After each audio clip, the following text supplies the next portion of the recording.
Alrighty. Just waiting for everybody to come on in. Come on in. I'm looking, seeing who is on today. Let me.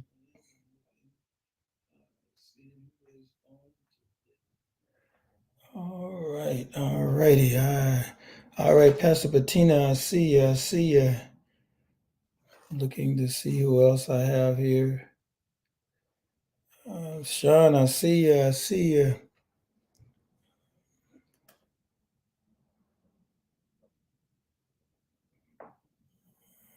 Alrighty. Trying to get a little bit better technically speaking. I got every platform up so I can make sure. Hey Jay, how you doing? Nana Brock, good to see you, sir. I'm trying to make sure I got YouTube up. I have all my Facebook pages up. So I want to make sure I don't miss shout out to anybody. I'm looking to see if there's anybody that I am missing on today as we prepare to get ready to do Manifest Monday, as we are about to go into Manifest Monday. This is the first Monday of October of 2023. I made a post today, a humorous one, saying it was 10-2.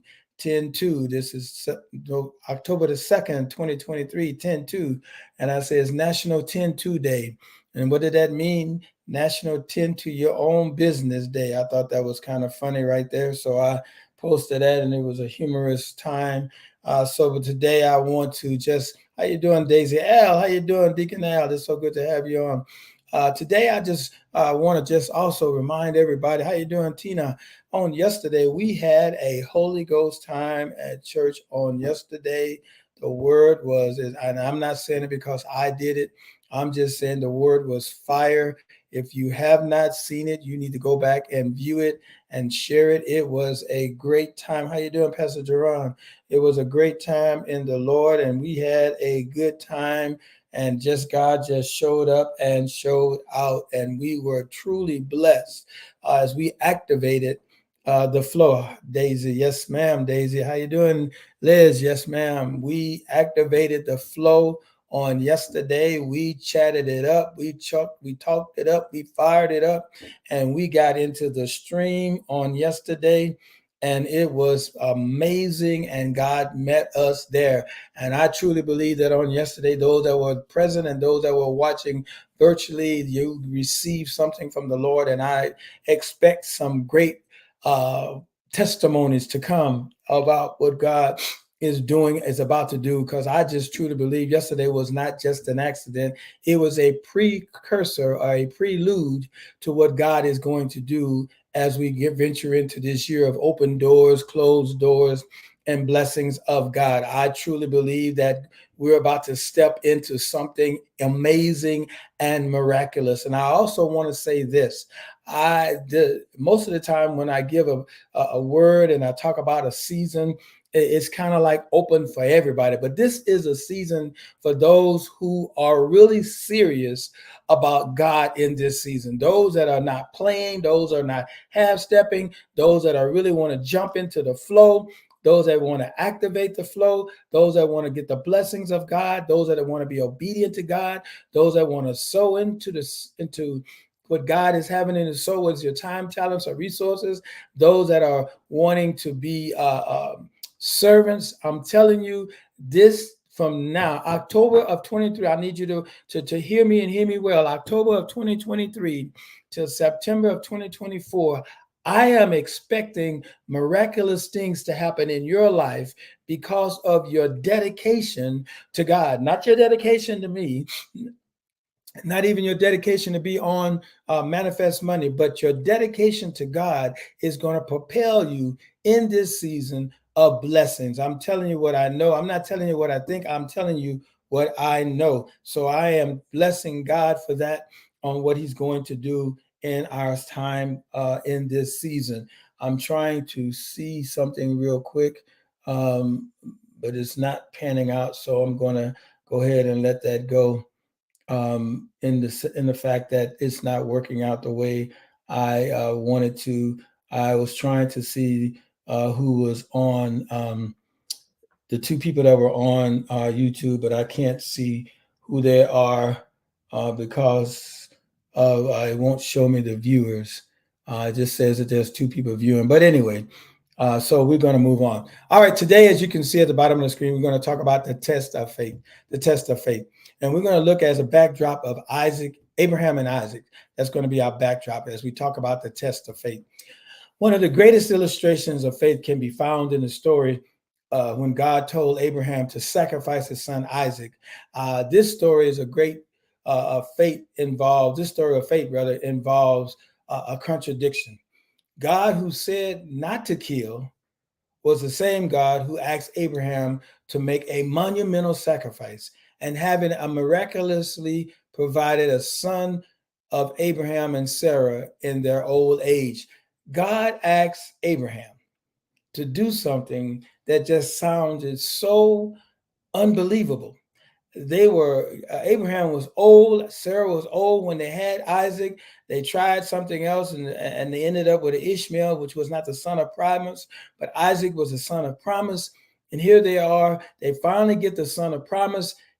God blesses them in their old age to have the promise that he gave to them. How you doing, Carmen? And what happens? He tells them, I want you to get your son and I want you to go to a place that I'm going to show you. And then I want you to sacrifice him. And that right there in and of itself is a test of faith all by itself. When you are walking towards a place, now you haven't told Isaac this. You tell your family, hey, I'm getting up. We're going to go to the mountain to sacrifice. You didn't tell Isaac that the sacrifice was him. You just told him to come along and bring the necessary things to do the sacrifice. And you are walking toward a place where God is going to tell you to go to.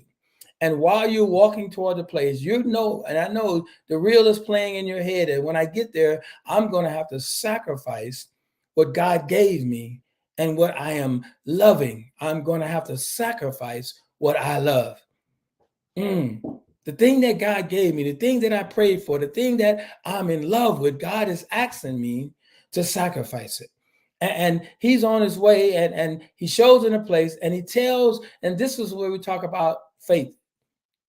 He tells the people that go with him, he says, stay here. I and the lad are going up, and we will return.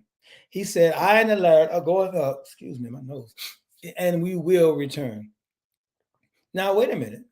If you think about the story, God never told him he was going to return with Isaac. He told him he wanted to sacrifice. But he told the servants that I and the lad are going up to sacrifice, and we will return. Can you imagine the emotional ties and the feelings that was going through Abraham as he was getting ready to go up this mountain to sacrifice his son? Now, we spent a lot of time talking about Abraham and sacrificing, but we got to understand that Isaac was not a little boy when this happened. He was old enough to know that he had all the equipment and the things that was necessary for the ritual of sacrifice, but he was missing one major element. There was no lamb.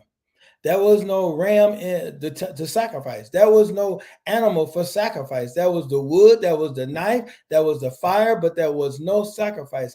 And I'm sure Isaac was thinking in his mind, hey, we're going up here to sacrifice, but I don't see anything that we have that would fulfill what we're going up here to do. And when they get there, Isaac has to lay down on the sacrificial stone, knowing that his father is about to sacrifice him. Can you imagine what it would be like to be Isaac, to have to lay down on something, knowing that your father, the father that you love, and you're looking at your son of promise, that you're about to sacrifice. Hello, Monique. And you're about to sacrifice what you love. It's when you're risking all to serve God. It's that a test of faith. It's when God wants you to do something big in your life or mine. When God wants to do something big in your life or mine, he often puts a test in front of us. Circumstances that make no sense or seems contradiction. Sometimes God will when he wants to do something big in our lives, he will put a test in front of us. And that test in front of us could be a circumstance or a situation that makes no sense and it seems like, how you doing, Troy? Contradiction. Can you imagine what that would be like? When you got to risk it all, you got to give up what you love in order to maintain who loves you. You got to give up what you love in order to maintain who loves you, to show who loves you that you trust them, even when you don't understand what you're about to do. Abraham had to trust God enough to be willing to sacrifice Isaac on the altar, knowing that God told him that Isaac was the son of promise. And through Isaac, through all these nations were going to come forth and all the blessings were going to come forth. If God told him to sacrifice Isaac, Abraham had to believe in God enough that if I killed Isaac, he was either going to raise him from the dead, or he was going to raise him from the dead so that the front of promise would go forth, because he trusted God enough. And Isaac trusted his father and the God of his father enough in order to lay down, to be tied up, to be prepared for sacrifice when he didn't even know what was going to transpire. Didn't know the outcome, but he trusted God. I need somebody to hear me tonight, this afternoon, brother. You need to trust God in spite of the circumstance and situation, regardless of what it's looking like right now, regardless of what's going on right now, regardless of how it may seem. You need to trust God. God is testing you in this season to see if you have true faith in him or you have faith in your things. What are you willing to give up if God told you to give it up, that you could give up? What are you willing to give up? Abraham had to when we look at that, our obedience has to come despite the tears streaming from our eyes and the confusion we're feeling. Our obedience, and we're in SOS this season. We're talking about sowing, obedience, and servants. Even though despite the tears you're crying when God telling you to give up something, despite the tears that's chiming down, despite the confusion when you say, "Wait a minute, you gave me this. This was promised to me. Now you're asking me to give it back to you." You have to be able to let it go and be obedient enough to do what God said do. Abraham walked by faith. He got up early and began the long journey toward the mountain in order to sacrifice. He kept his eyes on heaven, even though he was walking with pain on earth. He kept his eyes on the heavens, even though he was walking with the pain of the earth. Can you imagine? He kept his eyes on heaven, even though he was walking with the pain of earth. He kept going step by step toward a place of sacrifice. He kept going step by step toward a place, how you doing, Tamika, of sacrifice. He had to keep going toward a place where it was destined that he was going to have to kill his son, because God told him, "I want you to sacrifice Isaac." It wasn't, "I think I want you." He said, "I want you to go to this place. I'm going to show you, and I want you to sacrifice Isaac." We should notice that God did not intervene until Abraham was ready to complete the act of obedience.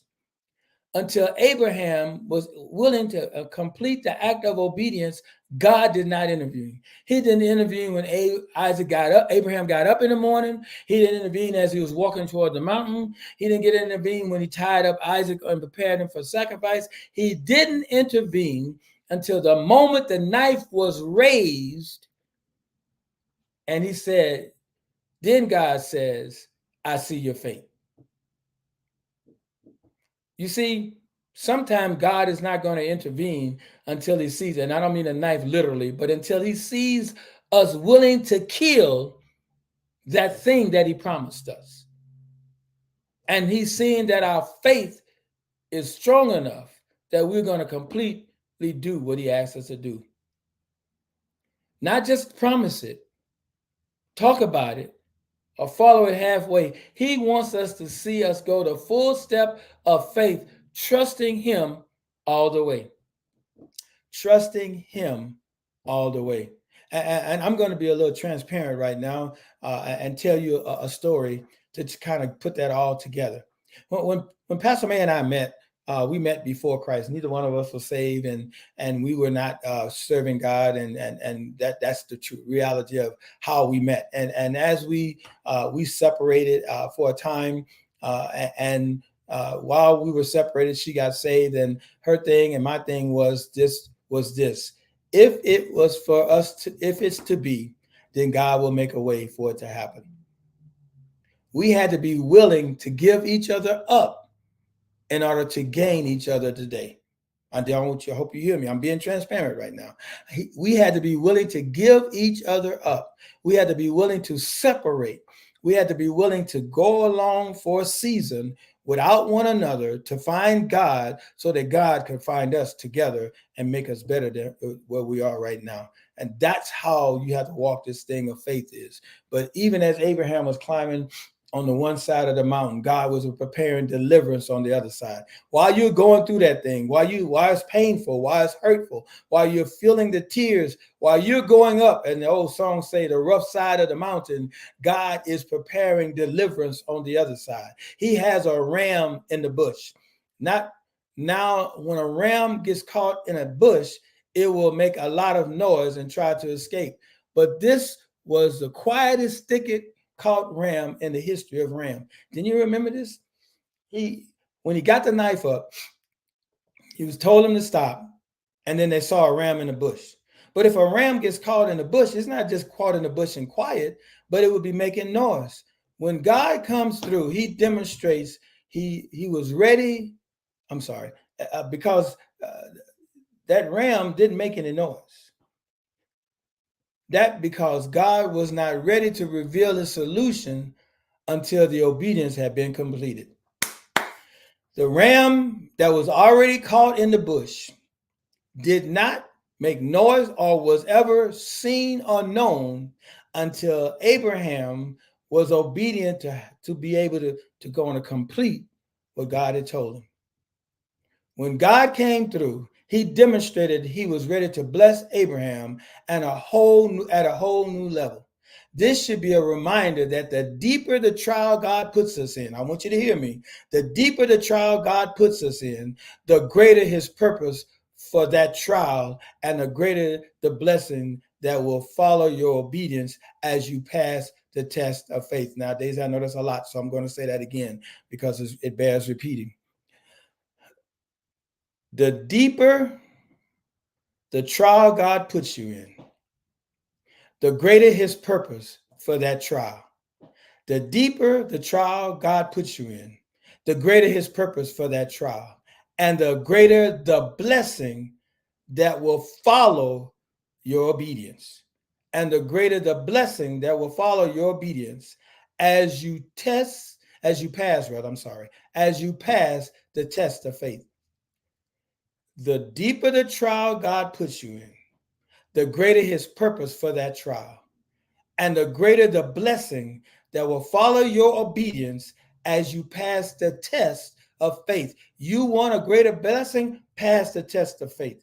You want a greater results? Pass the test of faith, knowing that the deeper the trial that God has you in right now, the greater the purpose he has for that trial, and the greater the blessings that's going to come out of that trial as you pass the test of faith. That's what we talked about today. We're talking about passing the test of faith. I'm in a situation.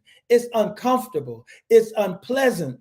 I don't want to be in it, but God has me in it, and I'm going to walk it out, even in the pain, even in the process that I don't understand, even in the confusion. I'm going to walk it out. I'm going to be obedient because I understand that my blessing, the greater blessing, not the thing that I'm trying to hold on to, the greater blessing is coming in my obedience as I pass the test. I need to speak to somebody today to let you know that your blessing is on the other side of your obedience.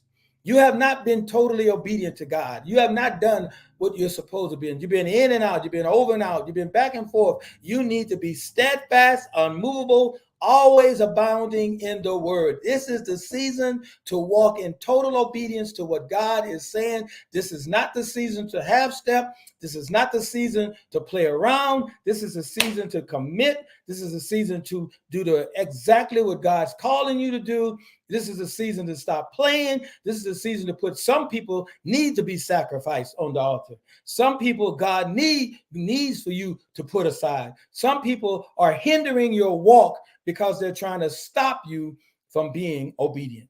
If anyone that you are connected to is causing you to be disobedient to God, you need to be disconnected to them. Yes, I said it. I said it. I normally don't say stuff, but I need to let you know anyone that is causing you to be disobedient to God, you need to disconnect from you, because walking with them is going to keep you from the blessings that is for you. No matter how much you pray in tongues, no matter how much you read the scriptures, if you're walking with people who are causing you to do the opposite of what God called you to do or told you to do, you are going to not profit in the things of God.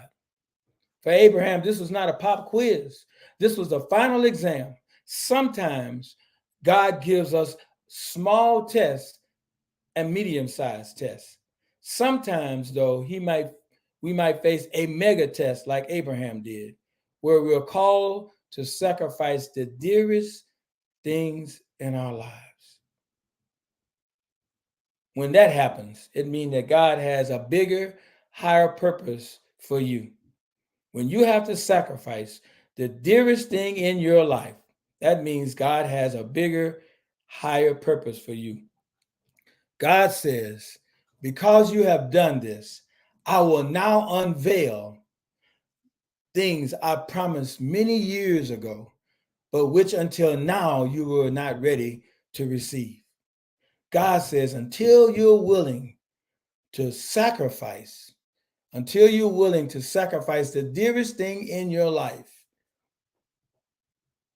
that's when he's going to reveal to you and give to you the higher and the bigger blessing. That's when he's going to say, because you've done this, I'm going to unveil the ram in the bush, the one I promised you many years ago. But which until now I have concealed from you rather, because you were not ready to receive it.